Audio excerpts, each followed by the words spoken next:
इस बीच यूक्रेन जंग से जुड़ी एक और बहुत बड़ी खबर। तुर्की ने रूस के लिए अपना एयर स्पेस बंद करने से मना कर दिया है। इससे पहले अमेरिका समेत कई यूरोपियन देश रूस के विमानों के लिए एयर स्पेस बंद कर चुके हैं, लेकिन तुर्की के विदेश मंत्री ने साफ कर दिया कि वो अपना एयर स्पेस रूस के लिए बंद नहीं करेंगे। और इस बीच आपको बता दें कि मिशन गंगा के तहत छात्र लाए गए हैं।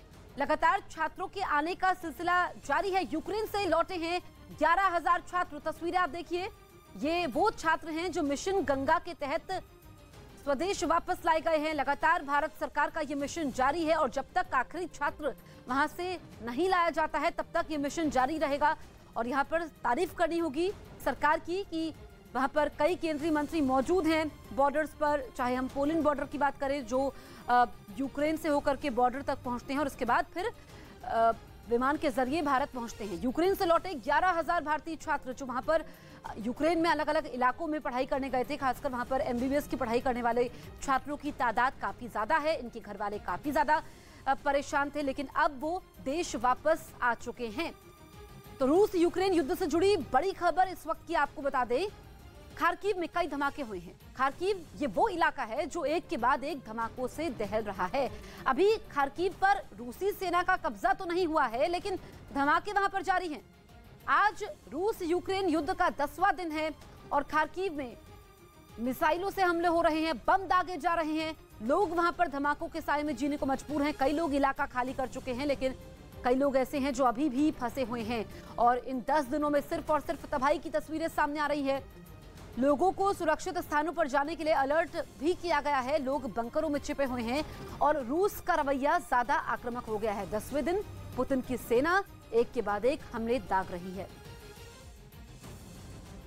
रूस की सेना किसी भी वक्त यूक्रेन की राजधानी कीव पहुंच सकती है, यानी यूक्रेन की राजधानी पर सबसे बड़ा खतरा मंडराने लगा है, क्योंकि रूस की सेना का एक बड़ा काफिला कीव के दरवाजे तक पहुंच चुका है और बस चंद किलोमीटर की दूरी बची है, जिसके बाद कीव पर रूस का सबसे घातक हमला हो सकता है। पिछले 9 दिन से यूक्रेन ने अपनी राजधानी को बचाकर रखा है, लेकिन अब उसके लिए आने वाले कुछ घंटे भारी पड़ने वाले हैं। रूस की सेना कभी भी वहां पहुंच सकती है और कीव की तरफ बढ़ रहे इस खतरे की गवाही दे रही है ये तस्वीरें, जिनमें रूस की सेना का एक काफिला कीव की तरफ बढ़ता दिखाई दे रहा है। इस 64 किलोमीटर लंबे काफिले में रूस के खतरनाक टैंक, बख्तरबंद गाड़ियां और घातक तोप शामिल हैं, जो कभी भी कीव पहुंच सकती हैं। कीव पर मंडरा रहे खतरे का ये दावा ऐसा ही नहीं है। इसका सबूत देती 3D सैटेलाइट तस्वीरें भी सामने आई हैं, जिन्हें अमेरिका की स्पेस टेक्नोलॉजी कंपनी मैक्सा टेक्नोलॉजीज ने जारी किया।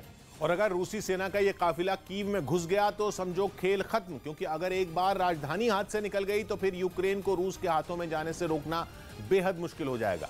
यही वजह है कि रूस ने कीव पर हमला करने के लिए सड़क के रास्ते 64 किलोमीटर लंबे इस काफिले को बेलारूस से रवाना किया। यूक्रेन की राजधानी कीव उत्तर मध्य में है और बेलारूस की सीमा से सिर्फ 90 किलोमीटर दूर है।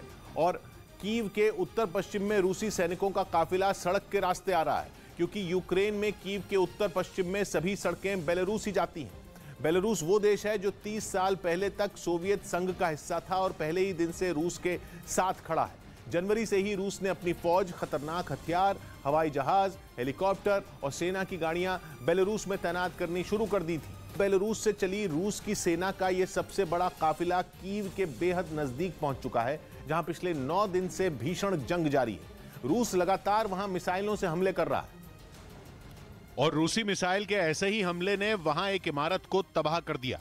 उसका एक हिस्सा टूटकर सड़क पर गिर गया, जबकि बाकी बची हुई इमारत में आग लग गई। वहां से निकले धुएं ने पूरे इलाके को अपनी चपेट में ले लिया। इस दौरान वहां पहुंचे दमकल कर्मियों ने आग बुझाने की कोशिश की, लेकिन वक्त के साथ आग और भड़कती गई, जो थोड़ी ही देर में पूरी इमारत में फैल गई। हालांकि बाद में बिल्डिंग में लगी आग को बुझा लिया गया। इस बीच यूक्रेन जंग से जुड़ी एक बहुत बड़ी खबर। तुर्की ने रूस के लिए अपना एयर स्पेस बंद करने से मना कर दिया है। इससे पहले अमेरिका समेत कई यूरोपियन देश रूस के विमानों के लिए एयर स्पेस बंद कर चुके हैं, लेकिन तुर्की के विदेश मंत्री ने साफ कर दिया कि वो अपना एयर स्पेस रूस के लिए बंद नहीं करेंगे। इससे पहले रूस ने अमेरिका और यूरोप पर पलटवार करते हुए 36 देशों के लिए अपना एयर स्पेस बंद कर दिया। उधर रूस और यूक्रेन